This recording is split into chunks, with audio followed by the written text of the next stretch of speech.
Hello friends, എല്ലാവർക്കും സുഖമല്ലേ?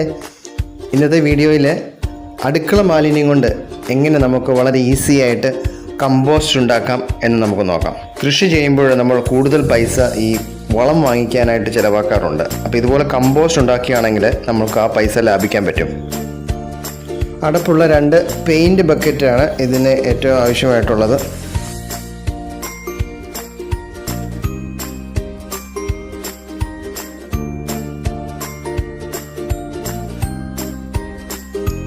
ഒരു പെയിൻറ്റ് ബക്കറ്റിൻ്റെ അടപ്പ് ഇതുപോലെ മുറിച്ചെടുക്കുക. ആക്സോ ബ്ലേഡ് അല്ല കത്തി ഉപയോഗിച്ച് നമുക്കിതുപോലെ വട്ടത്തിൽ മുറിച്ചെടുക്കാൻ പറ്റും. ഇനി നമ്മൾ രണ്ടാമത്തെ ബക്കറ്റ് ഈ ആദ്യത്തെ ബക്കറ്റിൻ്റെ അകത്തേക്ക് ഇതുപോലെ ഇറക്കി വെക്കുകയാണ്.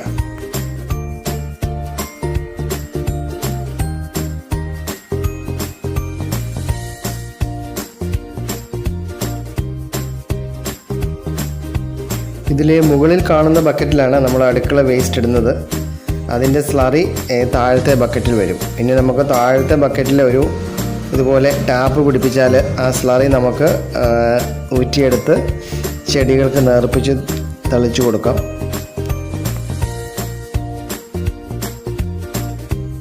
ഈ മുകളിലത്തെ ബക്കറ്റിൽ ഇതുപോലെ ചെറിയ ഹോൾ ഇടണം, ഈ സ്ലറി താഴോട്ട് പോകാൻ വേണ്ടിയിട്ട്.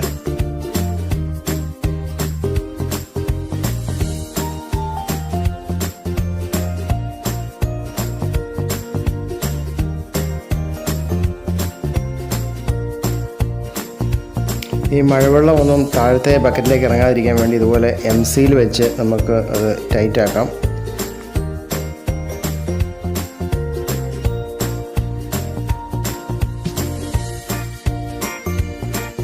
മുകളിലത്തെ ബക്കറ്റിൽ ഇട്ടിരിക്കുന്ന ചെറിയ തുളകൾ അടഞ്ഞു പോകാതിരിക്കാൻ ഇതുപോലെ ഒരു കൊതുക് നെറ്റ് വെക്കുന്നത് നല്ലതായിരിക്കും. ഇനി മുകളിലത്തെ ബക്കറ്റിലേക്ക് ആദ്യം ഇടേണ്ടത് കുറച്ച് ഉണങ്ങിയ കരികിലയാണ്. ഇനി നമുക്ക് വേണ്ടത് ഈ ഇനോക്കുലം എന്ന് പറയുന്നതാണ്. ഈ സാധനം വളക്കടകളിൽ കിട്ടും, അല്ലെങ്കിൽ ഓൺലൈനിൽ വാങ്ങിക്കാൻ കിട്ടും. ഈ ഇനോക്കുലമാണ് ഈ അടുക്കള വേസ്റ്റിനെ ശരിക്കും കമ്പോസ്റ്റായിട്ട് കൺവേർട്ട് ചെയ്യുന്നത്. ആ ഉണങ്ങിയ കരിയിലയുടെ മുകളിൽ ഒരു ലെയർ നമ്മൾ ഇനോക്കുലം വിതറുക. അതിനുശേഷം അതിൻ്റെ മുകളിലാണ് നമ്മൾ അടുക്കള വേസ്റ്റ് ഇടുന്നത്. ഓരോ പ്രാവശ്യവും അടുക്കള വേസ്റ്റ് ഇട്ടതിന് ശേഷം അതിൻ്റെ മുകളിൽ ചെറുതായിട്ട് ഈ ഇനോക്കുലം വിതറണം. ഈ ഇനോക്കുലം ഉപയോഗിക്കുന്നതുകൊണ്ട് ഇതിൻ്റെ അകത്തൊട്ടും ദുർഗന്ധം ഉണ്ടായിരിക്കത്തില്ല. അതുപോലെ തന്നെ ഈ ബക്കറ്റ് നിറഞ്ഞതിന് ശേഷം ഒരു 3-4 മാസം കഴിഞ്ഞ് നമുക്ക് ഇതുപോലെ കമ്പോസ്റ്റ് ഉണ്ടാക്കിയെടുക്കാം. ഇത് നമുക്ക് പച്ചക്കറികൾക്ക് നല്ല വളമാണ്. ഇതുപോലെ കുറച്ച് ബക്കറ്റ് ഉണ്ടാക്കി വെക്കുകയാണെങ്കിൽ നമുക്ക് വീട്ടിലെ അടുക്കള മാലിന്യങ്ങൾ ഇതുപോലെ കമ്പോസ്റ്റാക്കി മാറ്റാൻ സാധിക്കും.